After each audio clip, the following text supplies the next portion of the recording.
de ver Kant hoje. Então, ponto de partida é digamos assim, a situação em que o Kant está colocado, é por um lado a linha humeana de que todo conhecimento é sensível. Então aqui você tem um gato.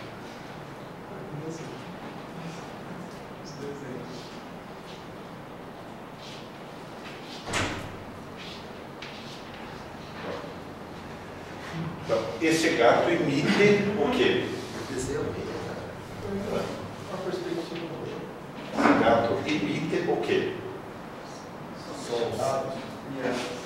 Dados, informações. Certo? Esse gato, portanto, corresponde ao mundo sensível. Perfeito? E essas informações atingem o quê? Os sentidos do Kant.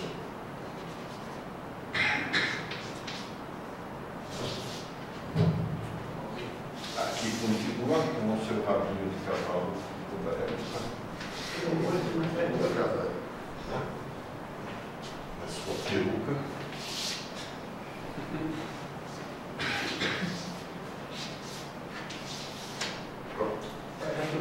Como é que é? Você desenha muito bem. Obrigado. E aqui dentro forma-se o quê?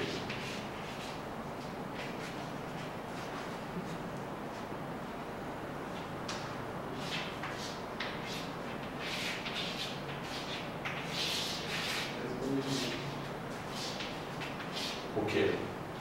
A imagem do lugar. Uma inteléquia, ou ideia, ou uma ideia perfeita do gato. O gato.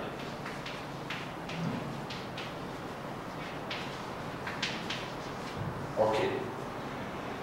E agora? Então isso aqui é o que poderíamos chamar o mundo inteligível.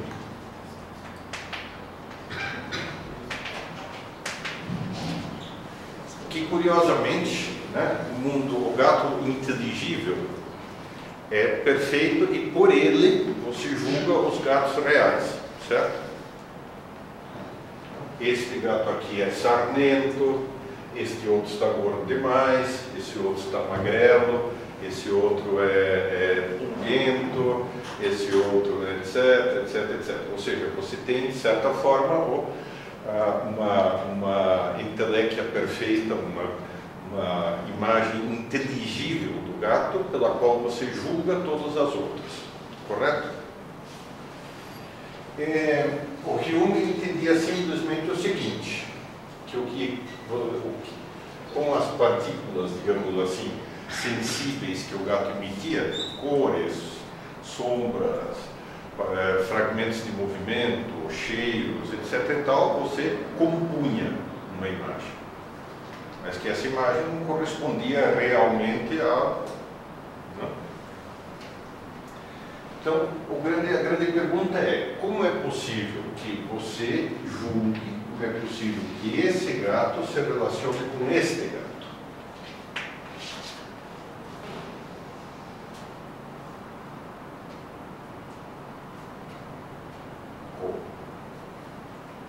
Desde o Descartes ficou impossível de relacionar as duas coisas, né?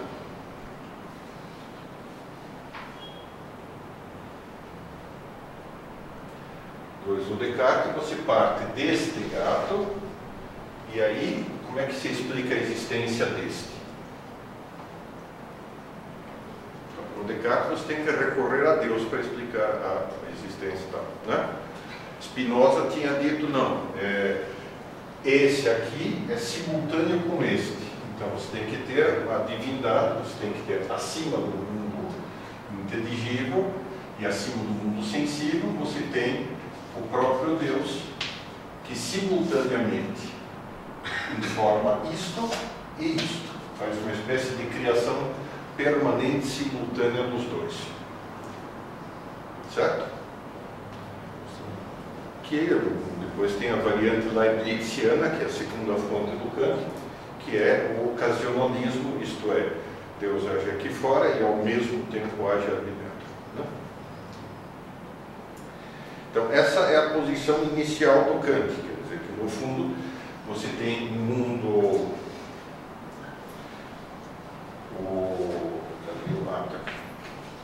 que você tem uma espécie de mundo das ideias, platônico, aqui.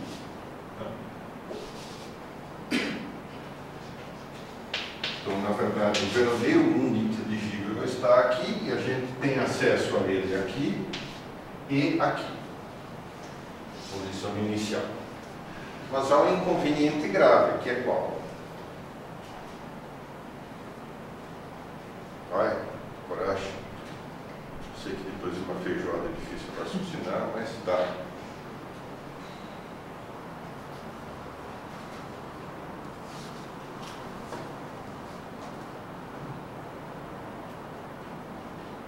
A redução da existência, essa é a realidade. A redução da cognição e a coisa em si.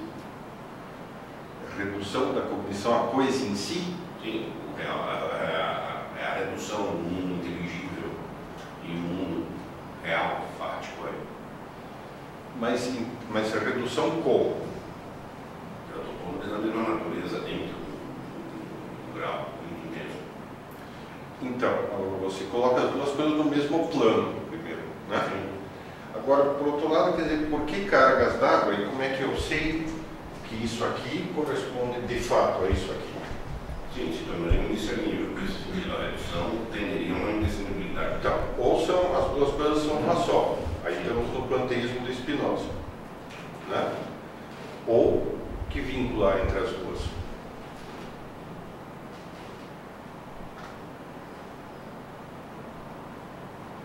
Que garantia eu tenho que isso aqui de fato me leva a isso e que isso está por trás disso?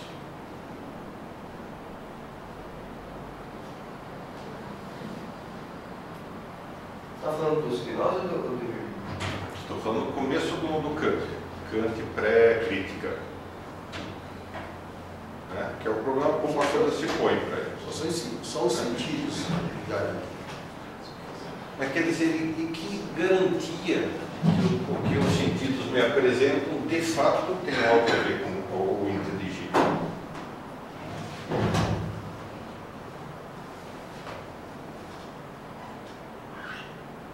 Garantia nenhuma. Exatamente. Mas somente a experiência. Todas as vezes que olhar para o lado, ver alguma cadeira do lado. Só um fenômeno, só um fenômeno. Então, isso aqui é um postulado. Nada me garante isso aqui. Sim, exatamente. Metafísico. Né? Metafísico, tal como os Kant chama metafísico. Sim. Tá? Para os tomistas e aristotélicos é o seguinte: não há essa conexão, e a conexão se dá através do imperfeito. Né? A conexão se dá. O mundo inteligível é a sabedoria divina que molda o mundo sensível, e o mundo sensível, através da fragmentação e do caos do mundo dos sentidos, me transmite, sim senhor, a realidade inteligível que foi colocada por Deus nesse mundo sensível. Tá? Então essa é a solução tomista. Foi ordenado também, né? Como?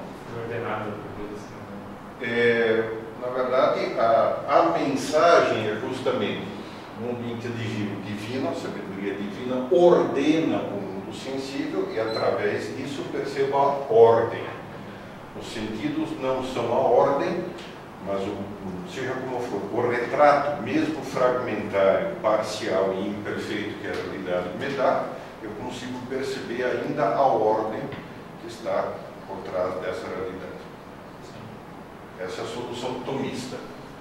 A solução kantiana vai ser a seguinte. Eu atribuo a ordem ao mundo. Como é que é? Sou eu que atribuo a ordem ao mundo sensível. O mundo sensível não tem ordem nenhuma. Pego o mundo inteligível e coloco aqui dentro. Projeto do mundo sensível. Há controvérsia, né? Como sempre, daqui a pouco eu já... Né? A expressão que ele vai dar a isso não é tão simples, na verdade. A expressão que ele vai dar a isso é que só como nós conhecemos do mundo sensível aquilo que nós mesmos colocamos no mundo sensível. Né? Isso significa o seguinte, que quem ordena isso aqui, né, esse conjunto de sensações do mundo sensível, sou eu. Eu, a partir do meu mundo sensível, organizo esse troço aqui. Quer dizer, no fundo, primeiro eu tenho o gato perfeito e depois eu pego um monte de sensações e organizo-as como um gato perfeito. O Santini não está gostando, mas depois se briga, tá? Fique à vontade. Sou moderador, ele não vai falar nada. Como é que é? Sou moderador, eu não vou deixar ele falar. Tá. Então, antes de imaginar imaginar... essa sala. Como é que é? Não há nenhuma prova de que o Santini esteja nessa sala. Não, o Santini é um fruto do nosso mundo inteligível. Nós ordenamos uma série de pontos assim aparentes para fingir que Vocês criaram um criptocurrency. É um ponto assim que a gente projetou aqui na sala. Quer dizer, o que o Kant está tentando fazer com isso? Né? O seguinte, por um lado, para ele o padrão ou modelo de ciência é ainda a física newtoniana. E a física newtoniana aparentemente forneceu o excelente, maravilhoso e sensacional modelo para funcionar, né, com o mundo sensível. O mundo sensível é newtoniano. Eu tenho um tratamento matemático que me ordena as diversas sensações, né, e com isso me permite funcionar de maneira prática, eficaz com o mundo sensível. Né? Agora eu tenho um modelo do mundo sensível que funciona pela primeira vez. Tá? Parece que a física newtoniana tem as seguintes características. Ela é mecânica. Que mais?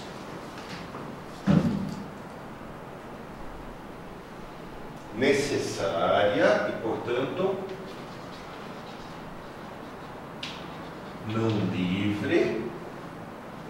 Daí todas as controvérsias dos séculos XVIII, XIX sobre o fato de ou não existir a liberdade, ou de não poderem existir milagres fruto da liberdade divina, ou de uma série de outras coisas, né? E ela é não finalista. Não há uma finalidade. Como é que é? Não há uma finalidade, é isso? Isso. É cega, um processo cego. Isso, o processo se produz a partir daqui. A pecinha A, a engrenagem A gira, com isso ela põe em movimento a engrenagem B, que põe em movimento o eixo C, que põe em movimento a manivela A, que põe em movimento tal. Né? Então, agora, se isto aqui servir como explicação total do mundo, essa é a discussão de fins do século XVIII. Né? Então, onde foi parar a metafísica? Com a metafísica, a teologia natural, e com a teologia natural, a religião, e com a religião, a moral. Então, o que o Kant vai dizer? Eu preciso conservar, salvar de alguma forma, não posso me basear única e exclusivamente nisso, por mais newtoniano que seja, senão eu perco isso aqui. Nem posso me basear única e exclusivamente nisso, senão eu perco isso aqui. Certo? Como é que eu harmonizo as duas coisas?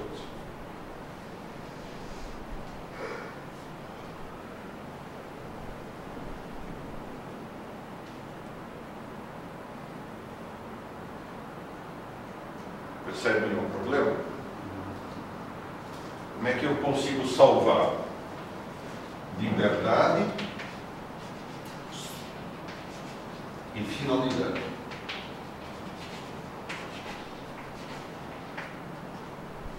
Fala com a convenção. Fala com a convenção. Não, eu as coloco como leis do mundo inteligível, ou seja, leis do meu modo, da minha capacidade cognitiva. Elas são condição da existência, da possibilidade de conhecer o mundo. Certo? Beleza até aqui? Agora, então, vocês veem, primeiro, já deixou Spinoza no chinelo, deixou Leibniz no chinelo. Eu preciso dizer que ele é infinitamente mais alto nível do que qualquer um dos antecessores diretos dele. Né? Então, como é possível que haja uma correspondência entre os dois se o mundo inteligível está aqui dentro? Ou seja, no fundo é cartesiano. Só um segundo, já chegamos lá. Não se preocupe, não. Como é possível que haja uma correspondência entre os dois?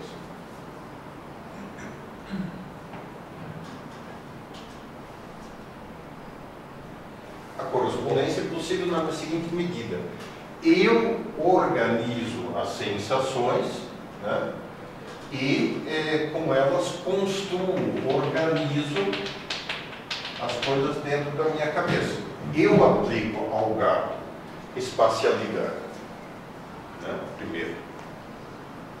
Então, eu dou para ele espaço. Espaço não é algo que tem existência externa ou real. Espaço é uma, digamos assim, uma imaginação projetada na realidade. Né? Nesse sentido, o espaço é absoluto. Eu projeto tempo. Primeiras duas fases, digamos assim, da organização dos dados, da confusão dos dados, do caos sensível que vem de fora. Depois, o que mais que eu aplico aqui, que organiza isso? No fundo, todas as categorias aristotélicas, né? Substância,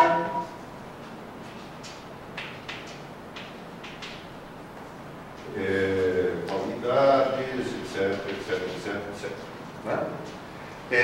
Ou seja, ele distingue claramente entre um nível matemático newtoniano e um nível mais propriamente metafísico. Pronto, isso aqui. Diga. O que é? Não, é sobre... agora eu esqueci. Mas é sobre o... Esqueci o que você tinha dito antes. Como organizar o caos do mundo sensível, das impressões sensíveis. Mundo inteligível, dados sensíveis. O mundo inteligível, sim, é que primeiro, três coisas, né? Aqui, em primeiro lugar, para o Kant, o mundo é uma produção da mente. Claro, não é. Ele não nega, por exemplo, que haja, inclusive, ele nem nega que haja coisa em si. Não nega que haja coisa em si. Mas ele Ninguém disse que isso por enquanto. E agora, não é o mundo enquanto organizado é produção da mente. A organização que... Mas não é um seguidor de Descartes. Ele, inclusive, diz no começo da Crítica da Razão Pura, ele levanta argumentos contra. Porque o cogito seria para ele uma espécie assim, de cogitão, não é um somatório, quer dizer, esse é o problema que o Descartes nem conseguiu resolver. Quer dizer, quanto mais pessoas nascem no mundo, significa uma ampliação do cogito ou não? O cogito, ele no fundo é um eu empírico ou é um eu transcendental? Perfeito. Uma propriedade transcendental que participa, vamos dizer assim, da qual participam.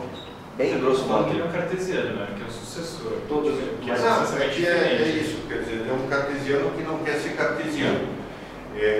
Mas não é um idealista. Mas quer dizer, a mesma coisa mesma coisa que já tinha acontecido tanto com o Descartes quanto com o Leibniz, por exemplo, né? A saber, cada um deles nega, por exemplo, o argumento de Santo Anselmo. Deus como condição, necessidade para a realidade. Né? E todos eles reinstituem depois, com uma explicação levemente diferente, o mesmo argumento de Santo Anselmo. Exatamente. Preciso da física, depende de Deus, do sistema dele. Então, Kant não consegue fugir de Descartes. Nesse sentido? Nesse sentido. Mas como? Justamente porque ele continua preso no mundo mental e tentando harmonizar esse mundo mental com algo externo. Mas ele não precisa de Deus. Porque o princípio fundamental de toda a necessidade da física é o princípio da unidade sintética da percepção.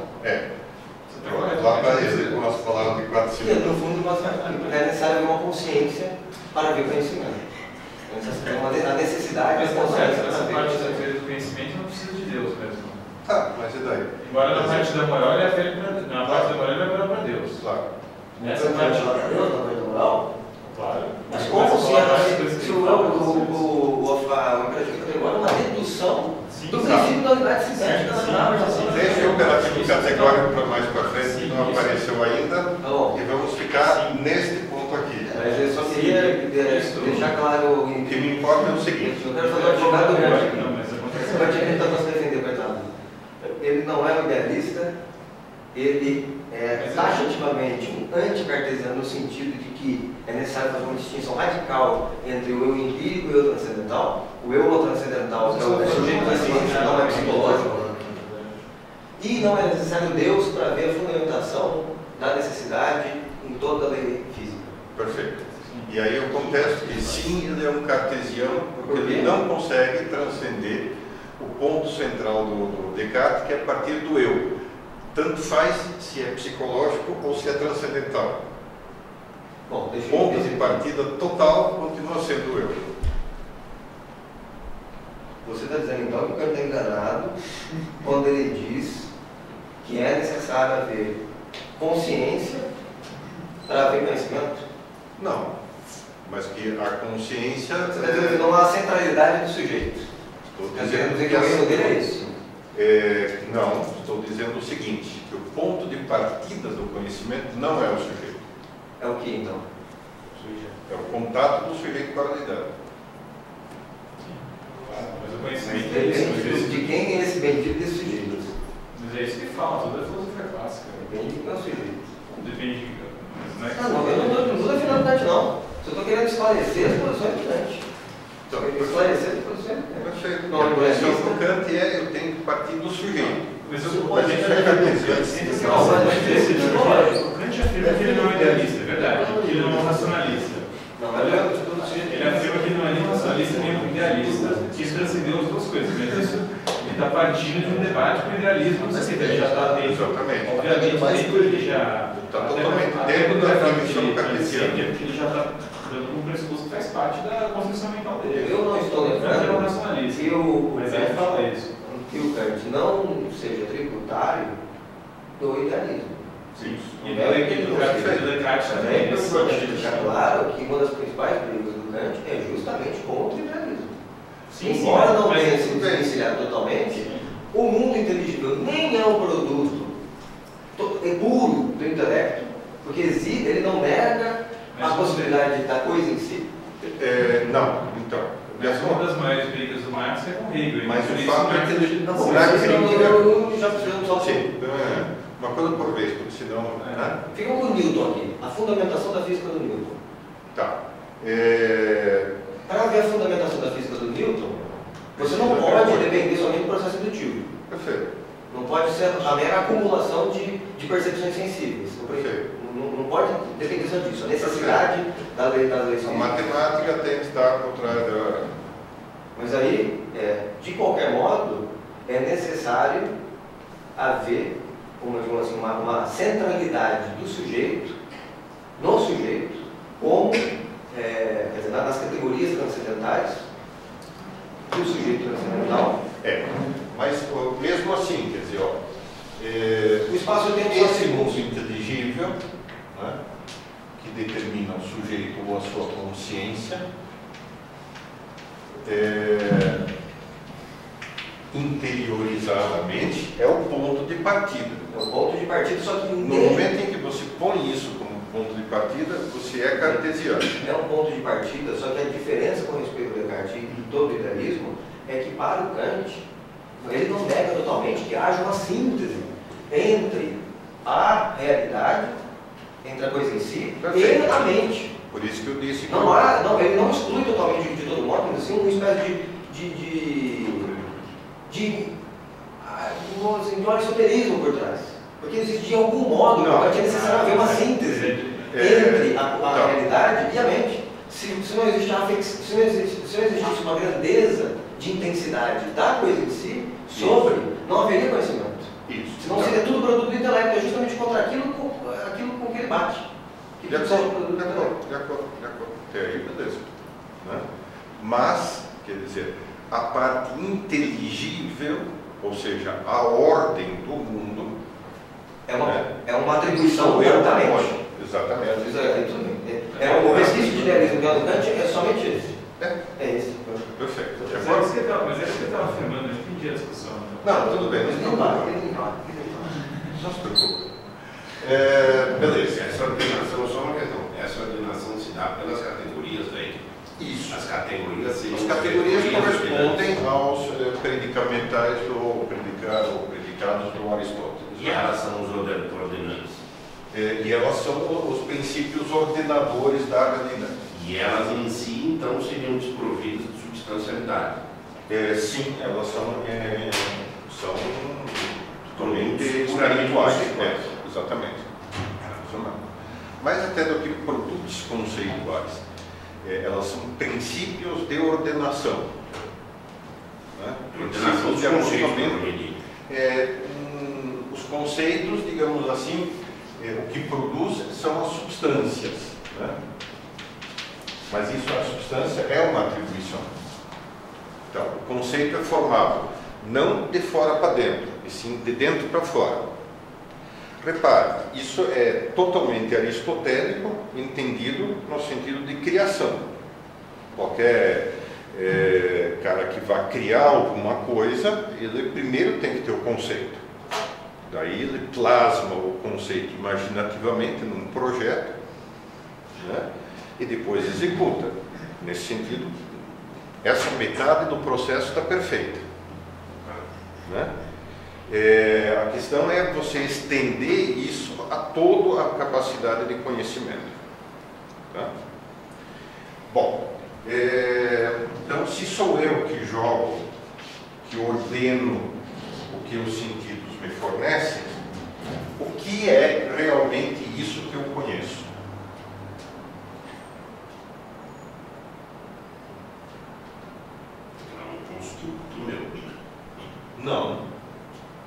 Não, porque algo está me atingindo, algo está me modificando. Em parte é um construto meu. Visibilidade em parte. Não propriamente dita. Só O que é esse troço? Isso é um troço que eu dou forma e que se quer. Mas o que é esse troço? Tem algo que está me atingindo. Né? Você abre a boca e né, tem alguma coisa que me atinge. Portanto, tem um troço aí. Que troço é você? Esse é o que o Kant chama de a coisa em si, né? Exatamente. A coisa em si. Ou númeno, mistério, luminoso. Né?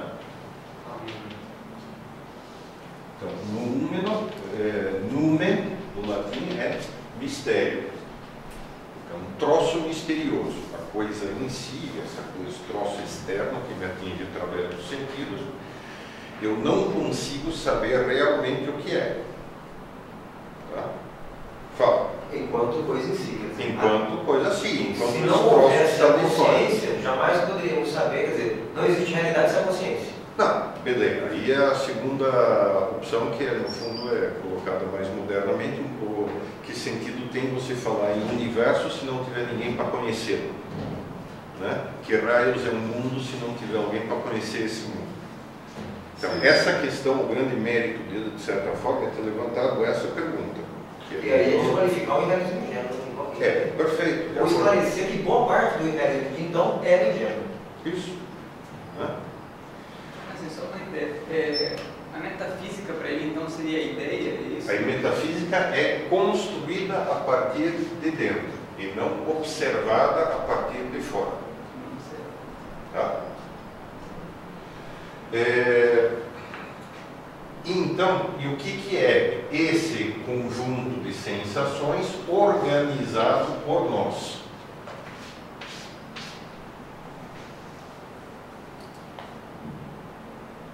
Esses são os fenômenos. Não existe, portanto, quando você faz aquilo que se diz, um dado observável, um fenômeno observável. O fenômeno observável não é uma coisa objetiva que você simplesmente se limita a receber passivamente. Né? Esse troço que você diz que não é objetivo, está fora de mim, aconteceu, tá? Né? Pepino, nada, blá blá blá.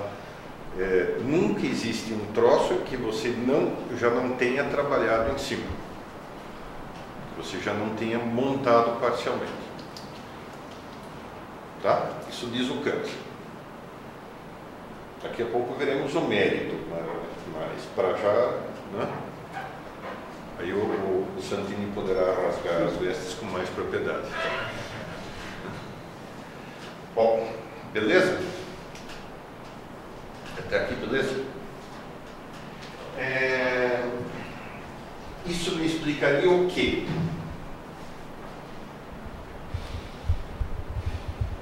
Como é que eu posso julgar isto por isso? Como é que eu posso julgar o gato parcial e concreto pelo gato perfeito?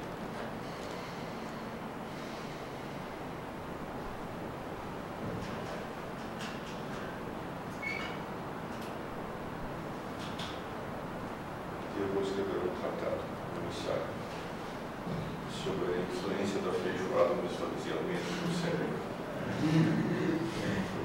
Acho que mas eu que comer feijoada mesmo? Ou... A coisa em si, não sei qual é a coisa em si que nós comemos, mas o fenômeno que se apresenta uma próxima de feijoada. Do Weber só arroz e torresmo. O fenômeno dele é arroz e torresmo. E aí, vamos lá. Não é possível julgar uma coisa pela outra. Através dos sentidos? Através dos sentidos? Não, porque os sentidos já foram, ficaram para lá. Né? Quer dizer, o que eu comparo não é o gato em si, o que eu comparo é o fenômeno com a substância. Mas está tudo em casa. Mas Está tudo já daqui para dentro. Fala. me precisa melhor só, por favor, como é possível julgar? Qual a extensão desse julgar? É um julgar da existência, um julgar do predicado?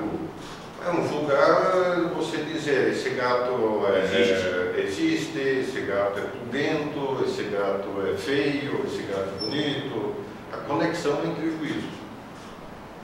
Nesse sentido, o juízo dele, no primordialmente, é isso. A mesma coisa que o Aristóteles tem aí. Se o gato do fenômeno for um gato ordenado, é um gato bonito. Se for um gato desordenado. Mas acontece que o fenômeno é formado pelo quê? Por uma série de dados sensíveis organizados, certo? Então eu posso comparar a organização em si com o sensível organizado, nesse sentido. Mas continua sendo algo somente aqui dentro. Tá? Mas o juízo não se dá integralmente, então, também no mundo inteligível. Sim. Sim. Então, na realidade, lá Como de fora já é isso? produto do juízo É. e não é produto. Nesse sentido, ele está contaminado ainda pela ideia leibniziana de que verdade é uma decorrência do conceito. O conceito traz em si todos os juízos possíveis e, portanto, a veracidade de um determinado juízo vai sempre por comparação com o próprio conceito. Se continua preso dentro de si. Fala, Santinho. Eu acho que um bom exemplo para entender bem, lembrando do gato, são as figuras geométricas. Porque quer dizer, todo o conhecimento da física, ele é por intuição. Então é por um acúmulo de experiências, do intelecto passivo. Então, a partir da experiência dos sentidos, nós acumulamos uma série de conhecimentos sensíveis que nos permite, por conseguinte, conhecer fenômenos cada vez mais complexos. Para o Kant, não. Para o Kant, por exemplo, você não conhece primeiro o ponto, a reta, o triângulo, para depois chegar a figuras geométricas mais complexas. Assim, toda a sensibilidade, toda a capacidade sensível já presume vamos dizer assim, um modelo que está ali e pertence à faculdade do juízo, mediante o qual toda percepção, toda percepção já há uma impressão dessas faculdades. Então, por exemplo, nós não precisamos de um conhecimento progressivo das figuras geométricas. Eles já são dados. O movimento, quando nós conhecemos um fenômeno do movimento, nós já presumimos o tempo e o espaço. Exato. Então, é impossível não presumir o tempo e o espaço. Exato. São as primeiras duas categorias. A gênese da descoberta é só uma, é só uma conscientização de uma informação que já está dada. O intelecto nem é passivo, nem produz o mundo sozinho. Existe uma síntese. Ele depende de uma síntese. Nesse sentido é muito parecido com a memória do Platão. O mundo sensível só lembra das realidades externas. Exatamente. Nesse sentido, ao menos modernos. Toda física moderna é voltar para os erros. Não, mas de uma forma ou de outra sempre acaba voltando. Não tem jeito. O pessoal sempre acaba repetindo alguma das posições básicas que eles já tinham explorado. Bom,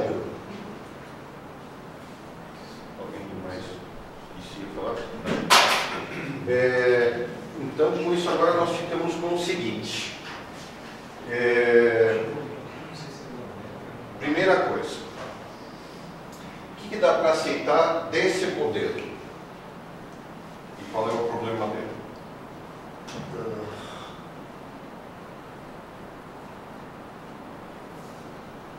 É ou não é verdade que, em uma certa medida, nós fazemos exatamente isso? É verdade.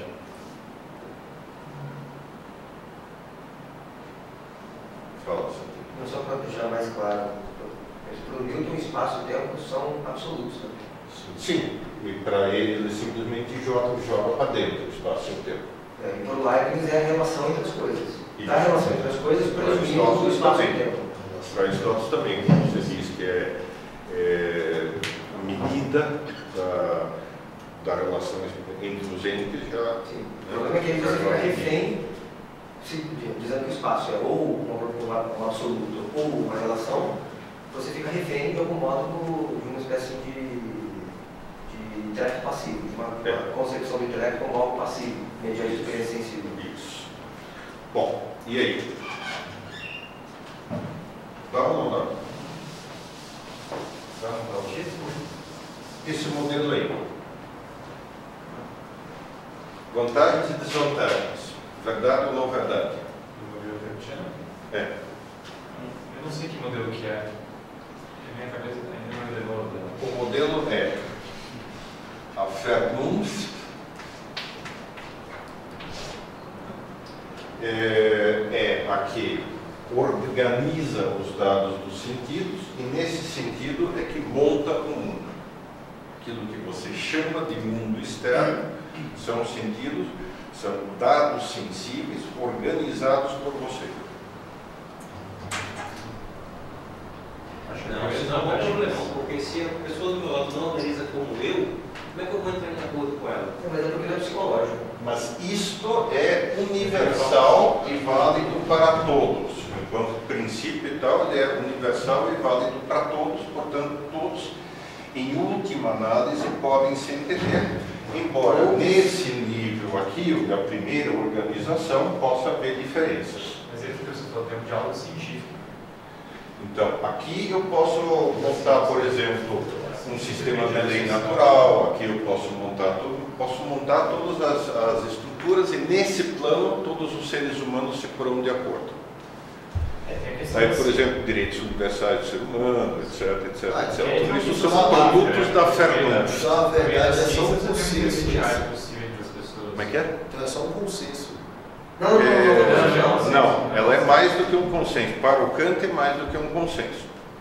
Mas entrou a questão de Para o Kant é digamos assim, um condicionamento, um modus racional universal de olhar para o mundo. Cujo melhor exemplo para ele é a própria física newtoniana. Cujo melhor exemplo é a própria física. É um fato. Ele usa no fundo a ciência para ser intermediário social, importante. A física newtoniana é um fato mediante o qual a física newtoniana é um modelo, digamos assim, pelo qual ela se orienta. É o fato mediante o qual já está dado que isso é de fato como ele disse. Por exemplo, no caso do direito, você não tem um intermediário. Mas o direito já é outro. Não, sim, mas daí como você vai se deduzir a teoria moderna do direito daí? O que hoje se chama de lei natural, via de regra, não é lei natural, e sim é lei natural kantiana. Claro. Mas toda a questão do direito, se é positivista, se na teoria moderna, é deduzir daí, porque ele fala. O intermediário. Qual é a realidade jurídica que eu e você estamos vendo ao mesmo tempo? É aquela que foi. Aquela que está aqui dentro, exato. Tem uma ciência que a ciência vai fazer o quê? Vai pegar só o que eu estou pegando, o que você está pegando e o que ele está pegando. É isso. Se pegando aí ficou meio confuso, mas não, pegando no sentido de o que você. Porque se as pessoas estão todas ordenando daquela mesma maneira, é porque a gente tem uma noção do que é daquele jeito. Porque as pessoas estão ordenando da mesma maneira, é a mesma coisa. Inclusive a noção de doutrina vem daí, porque o cara começa a fazer doutrina jurídica, que você faz a doutrina e várias pessoas estão construindo a mesma coisa. Mas não é por consenso, cara. Não é consenso. Não é consenso. É enxergar as necessidades inteligíveis. A filosofia do direito seria uma mera explicitação de princípios necessários que não são construídos, mas já estão dados. E são inequívocos. Sim, mas olha como eles olha que interessante. O Hans Kelsen ele fala. Mas o Hans Kelsen aí é uma outra história. Eu sei que o Hans Kelsen seja dizer que o Hans Kelsen seja o desdobramento. Não é o desdobramento, mas eu estou falando. Mas ele é neto do Kant, Santini. Mas a parte dele foi tirada daí. Não, mas isso daí dizer que o Kant disse tudo aquilo que o Hans Kelsen disse. Mas ninguém está falando isso. O Santini é um elemento de discórdia aqui. Sim. Mas isso o direito a gente pegou como um exemplo, só por exemplo, porque várias mediações sociais vão ser deduzidas dessa maneira. Bom, várias aí, você tem que dizer quais. Aí você tem que. É importante você observar o Santini, né? E quando ele começar a falar com palavras de 4 ou 5 sílabas, aí você vê que ele já foi atingido no seu âmago. Você pode não falar, o Hans Kelsen obviamente não é kantiano, mas sem Kant não haveria Hans Kelsen. Exatamente. Bom, se for também. Nesse ritmo aí, é aquela história. Se não fosse a galinha, o ovo, a feijoada, e aí é meio complicado esse negócio de arranjar os culpados. Muito bem, isso. Perfeito. O problema, me parece, é que não há culpados. Há tentativas de entender, com maior ou menor sucesso. Muito bem. Agora, vamos lá. É a razão que organiza o mundo, sim ou não? Mas essa pergunta é e não é. Para o Kant. É e não é. É a razão que organiza o mundo, sim ou não? É também, mas não é fácil de responder essa pergunta. Parece que a razão organiza mais aquelas partes que ela consegue pegar propriamente o mundo. Numa visão fragmentada e natural, não seria esse sistema uma explicação dessa capacidade limitada, mais uma explicação dessa capacidade limitada do que uma explicação do mundo. Então, da capacidade limitada do quê? De ver fragmentado, não enxergar a coisa como um todo. Então, mas, pelo contrário, o esforço dele é justamente conseguir enxergar como um todo. Não, sim, mas essa incapacidade natural, que eu acho que ele reconhece, né? Essa incapacidade natural.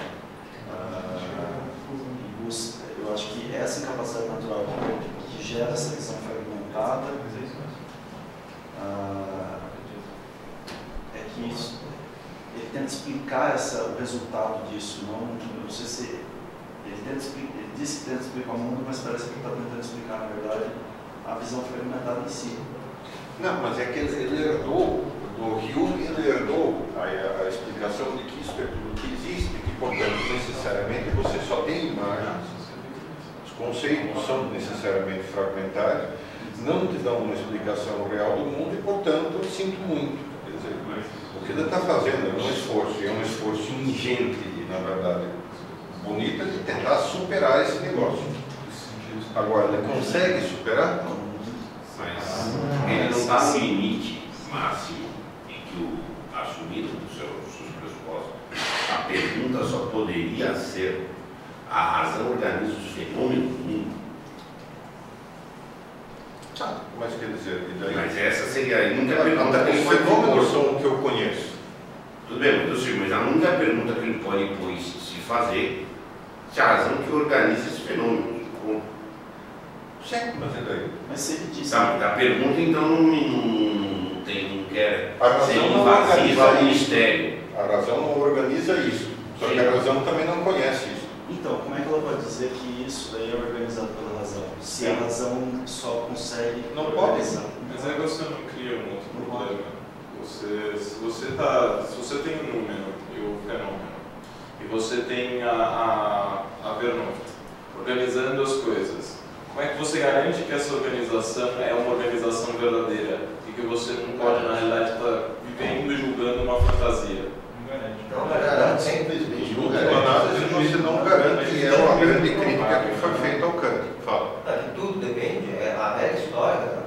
Qual é o problema da crítica? É como são possíveis, e se são possíveis, os chamados juízos sintéticos a priori. Que é como são possíveis os juízos da física, que são universais necessários. Que são esses que organizam o Como é mundo. possível haver as leis da física, se as leis da física são construídas por processo indutivo, por observação empírica, ou são sem nada? O problema não é uma coisa nem outra. Não são nem construções puras do intelecto, nem um mero resultado indutivo de um acúmulo de informações sensíveis. Elas são universais e necessárias. Então, o trabalho todo é explicitar de que modo pode haver essa universalidade, essa necessidade, sem que ambas dependam dos sentidos ou Só do sentido somente do ou só intelecto. do intelecto. Somente do intelecto. Então, nesse sentido, o objetivo dele nunca foi dar uma explicação total dos fenômenos. Inclusive, verdade, o objetivo é mostrar o contrário, quais são os limites da física. Isso. Os limites nos quais a física trabalha. Sim, A partir de Os onde limites da razão. a partir de onde abre a física, razão. e a partir de onde a física. Não, perfeito. E que não é possível, portanto, metafísica como ciência.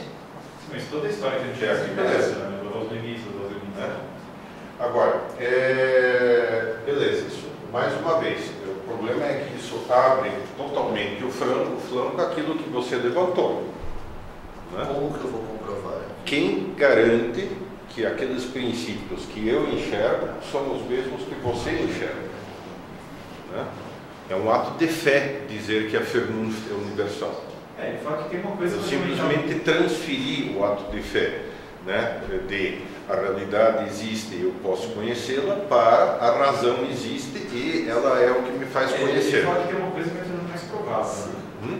É uma coisa que é fenômeno mais provável, porque quando você pode se basear melhor quando tem ou uma ciência que vai mostrar isso, ou várias pessoas estão falando a mesma coisa, vocês falam, Várias pessoas falando a mesma coisa, eu não disse eu não. sei, isso é correto. Mas assim, quando tem uma ciência, quando você vai fazendo experimentos, falando a mesma coisa, ele fala que é mais provável. Experimento não, também não é isso não. A prova para ele é a física de Newton. Pronto, não, já está dada. Sim. A prova já está dada. Tudo é correto. A prova já está dada. É ciência. Mas o problema é, quer dizer, quem garante que os princípios da matemática são universais, por exemplo. O problema todo é o eu transcendental, se for ir lá mesmo, ver, é uma ficção. O eu transcendental do Kant é uma ficção. É uma ficção.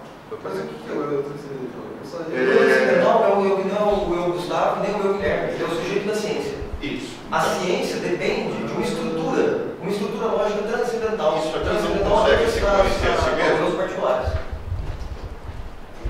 Isso aqui não consegue se conhecer a si mesmo? Hein? É um nome pomposo, é uma coisa que a gente começa A partir disso. A consciência não consegue se conhecer a si mesmo, justamente por ser razão? Hein? Gustavo? Você quando sabe, você não sabe que sabe? Sim. Tá. Então quem é que sabe? E quem é que sabe que sabe? Por exemplo? Então, você tem um eu e um eu. Esse é o eu psicológico. Esse é o eu transcendental. Ah, o que sabe e o que sabe que sabe. É. Ah, entendi. O que o reflexivo é o transcendental. Como é que eu sei que essa conexão, a aplicação dos princípios universais da razão a organizar os fundamentos, digamos assim, os sensíveis, quem é que me garante que isso estava certo? Quem é que checa as regras de matemática que eu apliquei para explicar os fenômenos? O próprio eu. Né? Então, isso, eu tenho que, a razão se submete a si mesma a um processo de crítica transcendental. Então, isso não garantia. Exatamente. Quer dizer, vocês percebem que nós ficamos num ciclo que é totalmente interno ao sujeito sempre? Isso é cartesiano? Não esses ciclos todos. Quer dizer, comparado com Descartes, isso já é 1 trilhão de vezes mais refinado e 1 bilhão de vezes mais inteligente. Certo? O Descartes é uma criança de berço que está brincando com cubinhos em comparação. Tá? Só que você não conseguiu sair de si ainda. Tá? Quem era? Guilherme ou Constantino? O Kant, o Descartes faz nada mais do que uma descrição psíquica, é um diário. Para ele as meditações são um mero diário. É uma descrição, o código é uma constatação empírica assim, do eu sobre o eu psicológico, o eu do Descartes sobre o próprio eu do Descartes. Quer dizer, aquilo não pode almejar no estatuto científico. Perfeito. Muito bom. Ponto 2. Então, se isso aí não me resolve o problema, além do mais, eu acho o seguinte. Um segundo problema grave do Kant, que é o seguinte, ele chama de Vernunft. Tudo o que acontece daqui para cá. Ok? Desde a organização dos dados sensíveis até a crítica do eu do eu. Tudo bem? Tudo. Então, isso me parece que é botar 8 coisas diferentes no mesmo saco. Isso é uma fonte de erro gravíssima. Aristóteles e São Tomás já tinham constatado que isso existe, que você, sim senhor, você organiza esse troço? Sim. Claro. Como é que chama isso? Você ensinou pra gente. Sentido comum. Sentido comum. Ora, o sentido comum, ele tem regras de organização. Recomendo, por exemplo, vivamente que vocês leiam um fulano chamado Donald Hoffman, Inteligência Visual, que tenta fazer um levantamento das regras pelas quais com as quais a gente organiza o mundo visível. Tá? Ele vai usando ilusões de ótica para isso. É sensacional nesse ponto. Mas essas regras não são regras racionais. São regras empíricas, aprendidas, digamos assim, ao longo de gerações, se quiserem, por seleção natural, por evolucionismo, etc., pelo que vocês queiram. Né? São regras fáticas de funcionamento.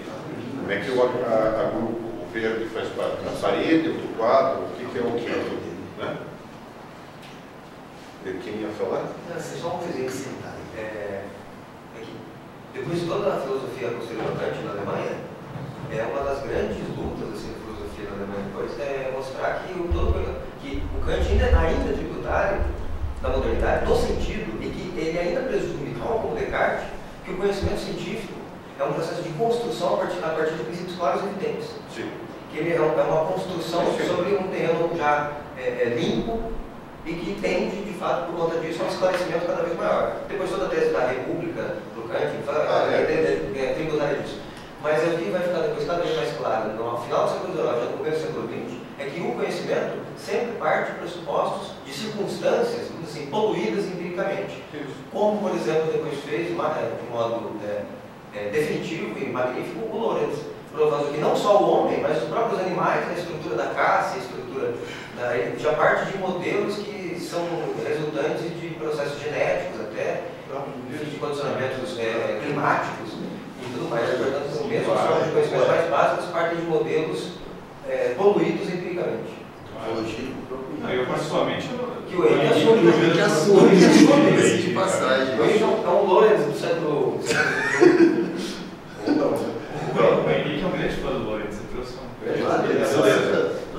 Sentido comum. Não é o Henrique, Segundo, né? Além disso, temos a razão como isso sim. Né?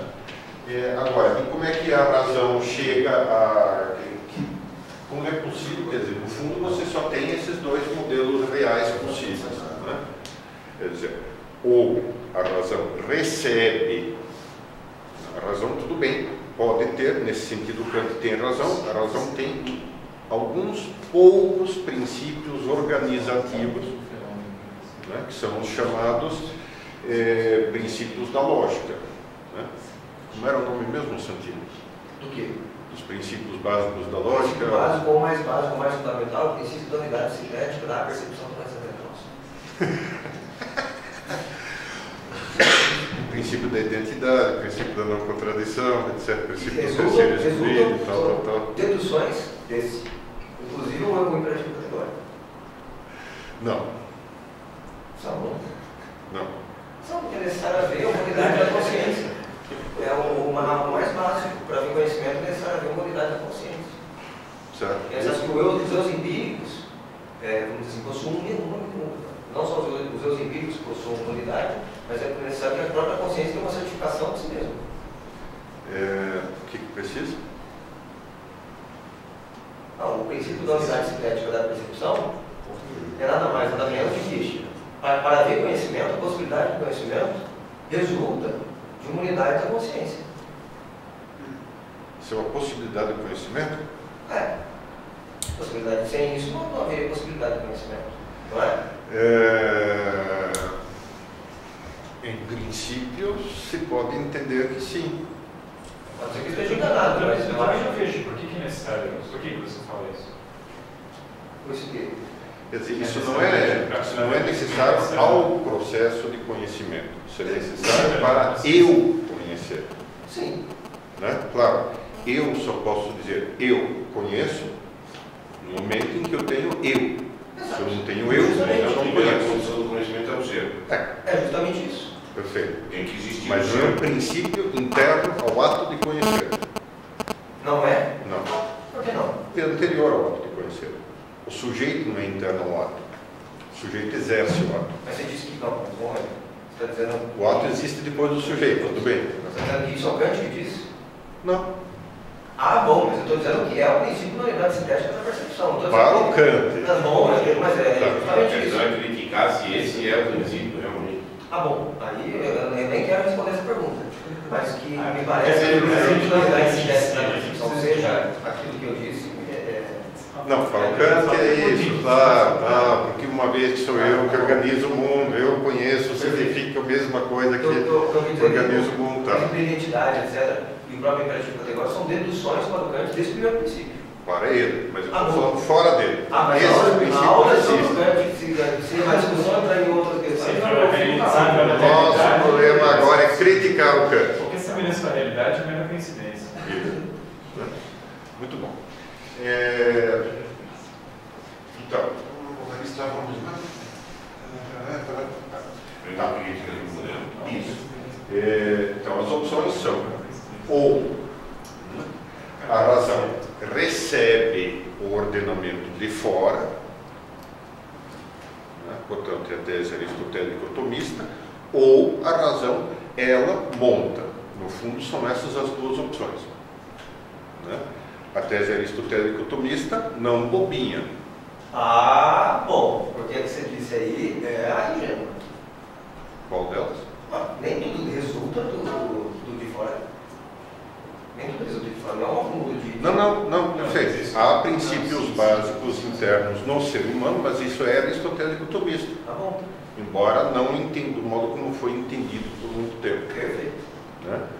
Mas os princípios básicos da razão ou princípios básicos do pensamento lógico têm que ter correspondência com a realidade externa. E mas são são inatos, esses princípios. São inatos ou não são inatos? Ou seja, e tem que ser inatos. Não são inatos.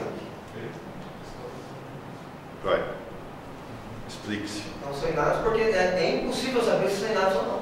Quer dizer, não é impossível chegar a uma consciência pura de tal modo, um eu puro de toda a experiência, que permite a avaliação de se são inatos ou não. O fato é que eles são concomitantes à experiência. Agora, mas não são inatos porque é impossível saber se é inatos. o problema é o seguinte, aí nesse sentido, então eu tenho que dizer, na realidade, a realidade só existe, a realidade existe, eu posso conhecê-la. Para isso, o que tem que haver na realidade? Para que a realidade possa ser conhecida, precisa ter o quê? Você está falando isso do Kant ou segundo São Tomás? Segundo São Tomás. Matéria. Isso é Não. A realidade. Primeiro precisa ter identidade. Ser. A primeira coisa é o ser. É o ser, tem que ser. Isso, o plano do ser, exatamente. Então, Tem que as ser. coisas são o que são. Sim. E na razão, para que eu possa pensar, o que tem que haver? O ser O princípio da identidade. Sim. O ser também tem isso. Isso implica não contradição, que implica não contradição, que implica não intermediariedade entre ser e não ser, que significa ter ser excluído, etc. Então, esses princípios básicos têm que ser iguais em um e outro, também por São Tomás. Sim. Certo? Mas isto são princípios, ou seja, modos de estruturação da razão, condições do ato racional e condições da realidade. Nesse ponto, Kant e o São Tomás estão de acordo. Esse é o ponto que eu gostaria de Nesse chegar. ponto. Certo? Trocando nesse sentido. O Kant voltou ao aristotélico, sim senhor. Exatamente. Nesse sentido, o Kant Assim, estragou o aristotélico porque ele estendeu o âmbito dos princípios a tudo, inclusive a substância. Exato, não são totalmente inatos, nem são totalmente a posteriori. Perfeito. São a priori, mas não obstante, Sim. exigem uma Mas experiência. a diferença é que o Kant estende isso a todas as coisas conhecidas. Desconhecidas. Explica A todo domínio da física. Explica essa declaração Já primeiro. fazendo Que possível. o Kant estende esses princípios a todas. Por Kant, quem monta um gato é o fenômeno que você montou. O gato não é a coisa externa. A coisa externa é um número. A coisa externa sem a consciência. Sem a consciência. A coisa em si. O troço lá fora. Né? Se for parafrasear. Então, agora, São Tomás diz que gato né? Gato não é fenômeno de nada. Primeiro tem gato. E aí você aplica isso. Então, tem orelhas, faz miau, tem nariz, tem não sei o que e tal. Você vai conhecendo milhares de gatos até que você chega à conclusão: isto é um gato. Você elabora o conceito usando os princípios, mas comparando as realidades. E esses princípios são inatos. Esses princípios, tá bom, são coinatos, coperpétuos, estruturantes da realidade, como é que é? Panenteístas, que nome você quer dar? Concomitantes. Concomitantes. A experiência. Isso. Naquilo que diz respeito à sua origem. Entendeu a diferença? Não? Uma coisa é, eu recebo o gato, monto isso usando os princípios eternos. Outra coisa é, eu projeto o que é o gato. no fundo, desculpem, né? Agora sim o Santini vai ficar... Quer dizer, o que acontece é o seguinte, é que de certa forma, o ato criador divino da realidade, de certa forma, tendencialmente é transferido para o interior de algum sujeito. Para o Kant?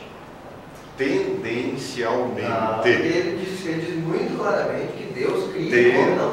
Tendencialmente. O que significa que os descendentes de Kant... mas aí é a história de arranjar um culpado que não diz nada dele, Mas o Kant não. pode interpretar o que É quiser. verdade, o filosofia kantiana não teria um problema. Eu não disse isso. Mas eu disse isso.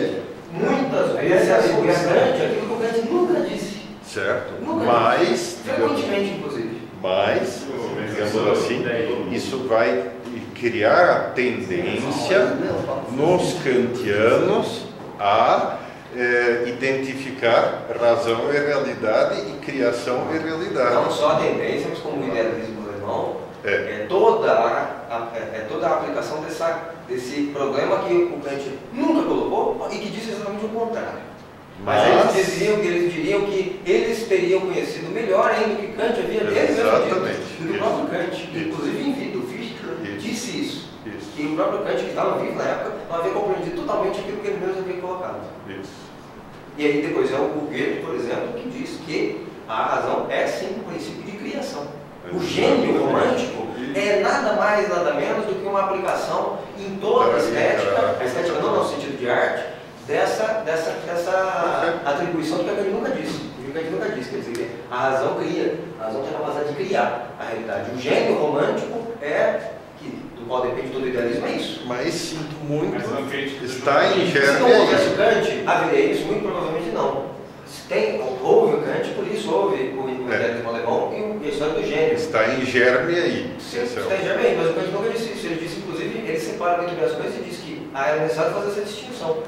O intelecto humano não cria. Não, perfeito. Ela não cria. De acordo. Ele quer ser um bom luterano. Faz a diferença entre os anjos. Ele coloca os anjos e fala da importância da filosofia levar em consideração, da teoria do conhecimento, levar em consideração os anjos, porque senão você tem um gap ali que fica difícil corrigir. Claro. Tem uma distinção entre o... Não, ele quer ser um bom cristão.